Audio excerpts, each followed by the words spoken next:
আগুন যখন ছড়াতে থাকে আকাশ ছুঁয়ে, তখন কেউ একজন তা নিভিয়ে দিতে চায় নিজের ছায়া দিয়ে। মধ্যপ্রাচ্যের বালুকা বেলায় ধোঁয়ায় আচ্ছন্ন আকাশের নিচে একের পর এক বিস্ফোরণ। কাতার ও কুয়েতে ইরানের পাল্টা আঘাতের পর আচমকা যেন হিম পড়ল হোয়াইট হাউসে। সেই মুহূর্তে সাবেক মার্কিন প্রেসিডেন্ট ট্রাম্প জানিয়ে দিলেন ইরান ও ইসরায়েল একসাথে রাজি হয়েছে যুদ্ধবিরতিতে। কিন্তু প্রশ্ন উঠল, এই যুদ্ধবিরতির পেছনে কার কৃতিত্ব, কার সাহসিকতায় থেমে গেল ধ্বংসের গতিপথ? নিরাপত্তা বিশ্লেষক অবসরপ্রাপ্ত ব্রিগেডিয়ার জেনারেল মোহাম্মদ শামসুদ্দিনের মতে প্রথম কৃতিত্বটা ইরানেরই প্রাপ্য। কারণ টানা 12 দিন তারা একযোগে যুক্তরাষ্ট্র ও ইসরায়েলের জোড়া আক্রমণ সামলে নিজেকে টিকিয়ে রেখেছে। এই ধৈর্য ও সহনশীলতায় যুদ্ধবিরতির পথ তৈরি করেছে।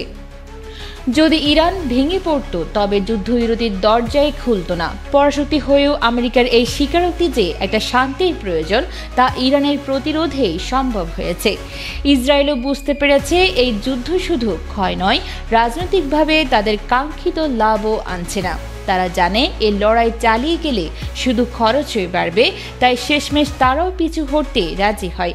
এদিকে যুক্তরাষ্ট্র দাবি করছে তারা ইরানের পারমাণবিক স্থাপনাগুলো ধ্বংস করে ফেলেছে, কিন্তু ইরান বলছে এসব স্থাপনায় ছিল না কোনো বিপজ্জনক তেজস্ক্রিয় পদার্থ। আর বিজ্ঞান তো কারখানায় তৈরি হয় না, হয় মানুষের মনে। শামসুদ্দিনের মতে ইরান জানতো তারা কাদের মোকাবিলা করছে, তারা আগে থেকেই প্রস্তুতি রেখেছিল। ইসরায়েল বা আমেরিকা যাই করুক, ইরানের পরমাণু জ্ঞান ছড়িয়ে আছে তাদের মেধাবী বিজ্ঞানীদের মনে। সেই জ্ঞান, সেই ইচ্ছা শক্তি সহজে মুছে ফেলা সম্ভব নয়। পরমাণু কেন্দ্র ধ্বংস হয়েছে সত্যি, কিছু বিজ্ঞানী প্রাণ হারিয়েছেন, কিন্তু প্রতিটি ক্ষতির বদলে আরও দৃঢ় হয়েছে ইরানের মনোবল। তারা জানে কিভাবে ছাই থেকে উঠে দাঁড়াতে হয়। আর তাই আজ এই মুহূর্তে যুদ্ধবিরতিতে সম্মত দুই পক্ষ।